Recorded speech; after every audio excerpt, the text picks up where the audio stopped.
Hello everyone, আমার YouTube চ্যানেলে তোমাদের সবাইকে স্বাগত জানাই। আশা করি তোমরা সবাই সুস্থ আছো, ভালো আছো। তোমাদের ক্লাস 7 ইংলিশের যে বুকটা আছে তার লেসন 5-এর uncle Podger hangs a picture, এটার আমি ফার্স্ট পার্টটা আপলোড করে দিয়েছিলাম। আজকে আমি সেকেন্ড পার্টটা আপলোড করব। এটা আমি অ্যাক্টিভিটি 1, 2, 3 যেগুলো ছিল 4 সেগুলো সলভ করে দিয়েছিলাম। আজকে ইউনিট 2 এখানটা পড়ে আগে লাইন ধরে ধরে তোমাদেরকে মানেগুলো বুঝিয়ে দেবো, তারপর কিন্তু আমি অ্যাক্টিভিটিগুলো সলভ করব। তো ভিডিওটাকে কেউ স্কিপ না করে পুরো দেখতে থাকো। We would find the hammer for him and then he would have lost sight of the mark he had made on the wall where the nail was to go in. তো এখানে কি বলছে দেখো, আমরা তার জন্য হাতুড়িটা খুঁজে দিতাম এবং তারপরে তিনি যেখানে পেরেক পোতার জন্য চিহ্নটা দেয়ালে করেছিলেন সেটা কি করতো, সেটা কিন্তু হারিয়ে ফেলতো। Each of us had to get up on the chair beside him and see if we could find it. তো আমাদের প্রত্যেকে তার পিছনে চেয়ারে উঠে দেখতে হতো যদি আমরা সেটা খুঁজে পাই। We would each discover it in a different place and he would call us all fools. তো আমরা প্রত্যেকে তা আলাদা আলাদা জায়গায় খুঁজে পেতাম এবং তিনি আমাদের সবাইকে বোকা বলতেন। Trying to reach a point 3 inches beyond what was possible for him to reach, the string would slip and down he would slide on to the piano. 3 ইঞ্চি দূরের একটা স্থান যেখানে তার পৌঁছানো সম্ভব, পৌঁছাতে গিয়ে কি করতো দেখো, দড়িটা পিছলে যেত আর তিনি পিয়ানোর ওপর হুমড়ি খেয়ে পড়তেন।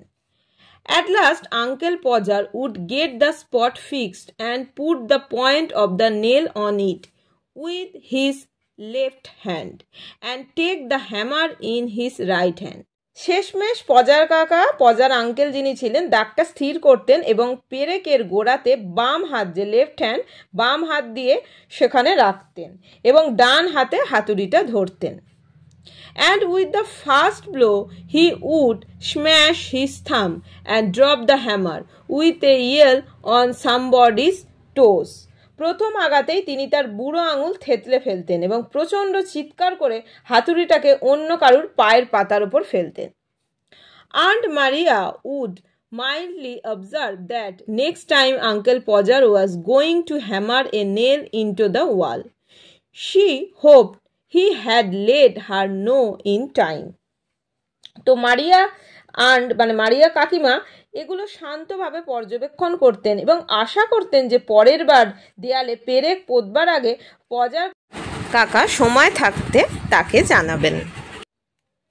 She could then make arrangements to go and spend a week with her mother while it was being done, যাতে এই সমস্ত চলার সময় তিনি আগে থেকে তার মায়ের সাথে একটা সপ্তাহ কাটিয়ে আসার বন্দোবস্ত করবেন।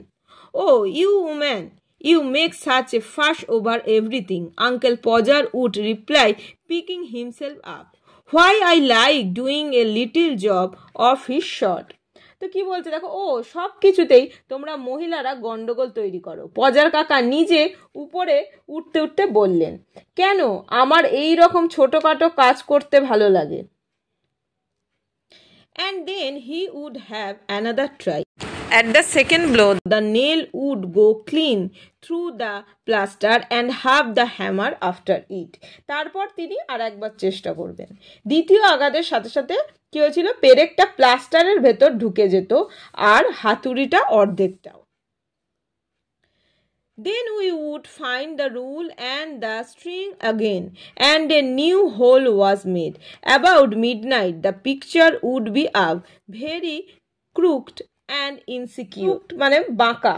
তারপর আমরা তার এবং এই রুলটা আবার কি করতাম, খুঁজে বের করতাম আর একটা নতুন গর্ত তৈরি হতো। মাঝরাতের কাছাকাছি ছবিটা দেয়ালে উঠতো, খুবই অসুরক্ষিত আর বাঁকাভাবে, মানে যে কাজটা এইভাবে সম্পন্ন করতো সেটাও কিন্তু ঠিকঠাক হতো না। There you are, he would say, stepping heavily off the chair onto the chairwoman's corns and surveying the mess he had made with the evident pride. Why some people would have had a man in to do a little thing like that. এই তো কি বলছে দেখো, ভারীভাবে, মানে এখানে দেখো heavy বলছে, কর মানে হচ্ছে শস্য, ভারীভাবে চেয়ার থেকে নেমে ঠিকে কাজের মহিলার রেখে দেওয়া শস্যে পা দিয়ে তিনি বলতেন এবং যে দুর্ঘটনা তিনি ঘটিয়েছেন তার দিকে দারুণ গর্ব নিয়ে তিনি দেখতেন। কেন যে কিছু লোক একজন লোক লাগায় এই সামান্য কাজগুলি করার জন্য। এখানে দেখো কিছু ওয়ার্ড নেস্ট আছে। স্ম্যাশ, স্ম্যাশ মানে হচ্ছে ক্র্যাশ, ক্র্যাশ মানে হচ্ছে থেতলে যাওয়া, থেতলানো। তারপরে দেখো কি এখানে লেখা আছে, ইয়েল, ইয়েল মানে হচ্ছে শাউট, চিৎকার করা। তারপরে দেখো ফাঁস, ক্রিয়েট ট্রাবল মানে সমস্যা তৈরি করা। তারপরে ক্রুকড, নট স্ট্রেট, আগেই বললাম যে ক্রুকড মানে হচ্ছে বাঁকা। তারপরে দেখো ইনসিকিওর মানে আনসার্টেন, মানে অনিশ্চিত, যেটা নিশ্চিত নয়। তারপর চার women, a women who arrange the coal in a house, কয়লা মানে কোল মানে কয়লা, কয়লা দেন যে মহিলা। তারপরে দেখো mess, dirty state of things, এখানে কি আছে মেস, দেখো ডার্টি স্টেট অফ থিংস মানে নোংরা যেটাকে বলা হয় সেটার কথাই বলা হচ্ছে। Choose the correct answer from the given alternatives. তো আমি তোমাদের বাংলা মানেটা অলরেডি বলেই দিয়েছি। দেখো uncle Podger would call us all, এখানে দেখো তিনটে অপশন দেওয়া আছে, কোনটা হবে এখানে আমাদের, ইন্টেলিজেন্ট, কেয়ারলেস, ফুলস। কি বলতেন, ফুলস। তো এখানে কি হবে, এটা ফুলস, অপশন 3-তে যেটা আছে। তারপরে বিতে দেখো uncle Podger would slide and fall, তিনটে অপশন দেওয়া আছে। একে আছে অন দ্য চার women stores, on the piano, on the chair. তো এখানে কোনটা হবে, অন দ্য পিয়ানো, আমাদের 2 নাম্বার অপশানে যেটা আছে। তারপরে আঙ্কেল পজাস ওয়ার্ক উড ফিনিশ, তো এখানে at around mid night, at mid day, in the evening. তো এখানে আমাদের কি হবে, অ্যাট অ্যারাউন্ড মিড নাইট, 1-এ যেটা আছে। তারপর দেখো complete the sentence with information from the text, আমরা অলরেডি পড়ে নিয়েছি প্যাসেজটা, এবার এইগুলোকে আমাদের ফিল আপ করতে হবে। প্রথমটা দেখো আছে uncle Podger would lose sight of the mark, এখানে কি হবে, he had made on the wall, এটা আমরা লিখে নেব। তারপরে দেখো বিতে কি আছে, এখানটা ব্ল্যাঙ্ক আছে, এখানে কি আছে দেখো, trying to reach a point 3 inches beyond, একটু আগেই তোমাদেরকে পড়ালাম। তাহলে এখানে কি হবে, Uncle Podger would sit down while, বলে তারপরেরটা দেখো এখানেও ব্ল্যাঙ্ক আছে, doing a job of his shot, তাহলে এখানে কি হবে, Uncle Podger said that he like doing a job of this shot. আমি এটা সমস্তটা লিখে নিচ্ছি, লিখে তোমাদেরকে আমি দেখাচ্ছি। তাহলে দেখো অ্যাক্টিভিটি 6-এর গুলো দেখো ভালো করে লিখে নিয়েছি, একটুখানি দেখে নাও। He had made on the wall, এখানটা লিখে নিয়েছি। তারপরে দেখো বিতে যেগুলো মুখে বললাম সেগুলোই আমি লিখে নিয়েছি, এগুলো একটুখানি চেক করে নাও। অ্যাক্টিভিটি 7-এ দেখো কি আছে, complete the following table with information from the text, এখানে কজ কারণ, এখানে এফেক্ট ফলাফল।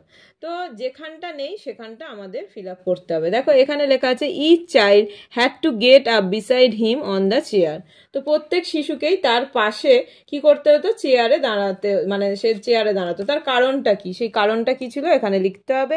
তারপরে uncle Podger would fall on the piano, তো আঙ্কেল পজার কেন পিয়ানোর ওপর পড়ে যেত সেই কারণটা লিখবো। তারপরেরটা দেখো at the first blow of the hammer, এইখানটা আবার লেখা আছে, এখানে আবার দেখো এফেক্ট, ফলাফলের জায়গাটা নেই, ফলাফলটা লিখবো a new hole was made, আর একটা করে নতুন হোল মানে গর্ত তৈরি হতো। এবার এর কারণটা কেন তৈরি হতো সেইটা লিখবো। তো চলো এগুলো আগে লিখে নিই। অ্যান্সারগুলো আমি দেখো লিখে নিয়েছি। এরটা দেখো কি লিখেছি, they had to find the mark on the wall which uncle Podger had lost. তো আমি এগুলো সমস্তটা তোমাদের বাংলা মিনিংটা শেয়ার করে দিয়েছি বলে আমি এখানে আর বলছি না, তাও যদি কারোর কোনো অসুবিধা হয় আমার কমেন্ট বক্সে অবশ্যই জানিও, আমি বলে দেবো। বিতে দেখো কি লিখেছি, he would try to reach a point 3 inches beyond what was possible for him to reach, কেননা আমাদের বিতে কি ছিল, আঙ্কেল পজার কেন পিয়ানের ওপর পড়ে যেত, তো সেই জন্য আমাদের এখানে এফেক্টটা দেয়া ছিল, আমাদেরকে কজ কারণটা লিখতে বলা হয়েছে, তো এটাই আমাদের কারণ ছিল। তারপরে দেখো সিতে কি আছে, সিতে আবার দেখো আমাদের কজে আছে at the first blow of the hammer, আমাদের এফেক্টটা নেই তাই এফেক্টটা লিখে নিয়েছি হি স্ম্যাশড হিজ থাম। তারপরে দেখো ডিতে এফেক্ট আছে a new hole was made, এখানে আমাদের কজটা লিখতে হবে, কজটা লিখে নিয়েছি at the second blows the nail and half the hammer went through the plaster. তো আশা করি এত অবধি বুঝতে কারোর অসুবিধা হয়নি। অ্যাক্টিভিটি 8-এ দেখো অ্যান্সার দ্য ফলোয়িং কোশ্চেন, যে কোশ্চেনগুলো আছে তার অ্যান্সারগুলো আমাদের লিখে নিতে হবে। এখানে কি বলেছে, give 2 instances to show the carelessness of uncle Podger. দেখো দুটো লিখতে বলেছে, যে কোনো দুটো লিখলেই হবে। He lost sight of the mark he had made on the wall, আর একটা কি লিখেছি, he smashed his thumb with a blow of a hammer. তো তারপরে দেখো কি আছে, what did aunt Podger say after uncle Podger smashed his thumb. Answer কি হবে দেখো, aunt Maria would mildly observed that next time Uncle Pozzer was going to hammer a nail into the wall. এটা ছিল আমাদের B. তো চলো next সিতে কি আছে আমরা দেখে নিই। দেখো সিতে আছে how did uncle Podger react after finishing this task. The answer কী হবে, মানে কাজ শেষ করার পর পজার কাকা কেমন হাবভাব করেছিলেন। Uncle Pozzer would say he did not understand why some people hire a man to do such simple work. তো তিনি বলেছিলেন কি, যে তিনি বুঝতে পারেন না যে কিছু লোক এত সামান্য কাজের জন্য কেন লোক ভাড়া করে। তারপরে দেখো ডিতে কি আছে, why was everyone tired after Uncle Pozzer put up the picture on the wall. পজার কাকা ছবিটা দেয়ালে টাঙানোর পর সবাই কেন ক্লান্ত হয়ে গিয়েছিল। Everyone was tired after Uncle Pozzer put up the picture on the wall. ঠিক আছে, তো সবাই ক্লান্ত হয়ে পড়েছিল কেন, দেখো they all had to assist Uncle Pozzer and work hard with him till midnight. একটুখানি দেখে নাও অ্যাক্টিভিটি 9-এ match the following words in column A with their meaning. তো মিনিংয়ের সাথে আমাদের কিন্তু এখানে ম্যাচিংগুলো করতে হবে কলাম এ আর বি। তো দেখো প্রথমে যেটা আছে স্নিয়ার, স্নিয়ারের সাথে আমাদের হবে মক। তারপরে বিতে আছে এভিডেন্ট, এভিডেন্টের সাথে আমাদের কি হবে দেখো, এভিডেন্টের সাথে আছে ক্লিয়ার। তারপরে দেখো রেস্ট, রেস্ট দেখো হবে পুওর, দেখো এভিডেন্টের সাথে আছে ক্লিয়ার।